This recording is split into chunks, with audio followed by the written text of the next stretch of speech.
এই নাহিদ ইসলাম 2024-এর শেষের দিকে আমি এক শহীদ পরিবারকে নিয়ে একটি প্রতিবেদন করি।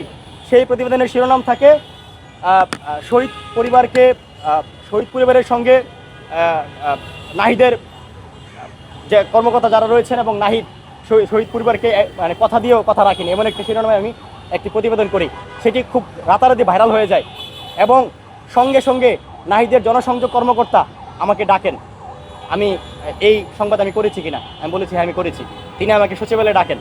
আমি পরদিন সচিবালয়ে যাই এবং এই সংবাদ করার পর নাহিদ ইসলাম পরের দিনেই সেই শহীদ পরিবারের বাসা, শহীদ পরিবারের বাড়ি হচ্ছে রায়েরবাগ, শনির একটা রায়েরবাগ, সেখানে সে যায়।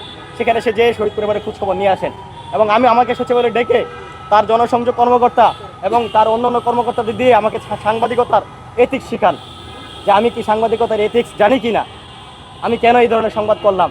পরে আমি বলেছি যে শহীদ পরিবারের প্রতি আমার একটা আবেগ আছে। স্বয়ং নাহিদ ইসলাম এসে আমাকে বলে যে আপনি সংবাদটা করেছেন, আপনি নিউজ করেছেন, আপনার তো আমি একটা পক্ষ, আমার তো একটা বক্তব্য নেওয়া দরকার ছিল, আপনি আমার কাছে কেন আসলেন না? আমি বলছি আমি অত্যন্ত ছোট্ট একজন রিপোর্টার, আপনি একজন উপদেষ্টা, আপনার কাছে আমি কীভাবে আসি? আপনি তো আমাকে, আপনার কর্মকর্তা আমাকে জায়গা দিবে না, আপনি আমাকে স্পেস দিতেন।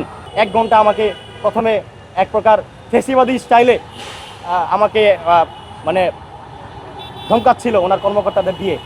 সেই সচিবালয়ে শহীদ সুহেল তার নাম, তার ভাই এবং তার মা বিভিন্ন জায়গায় এসে কান্নাকাটি করে, একটা ছবি হাতে নেই, আপনারা হয়তো তাকে চিনেন।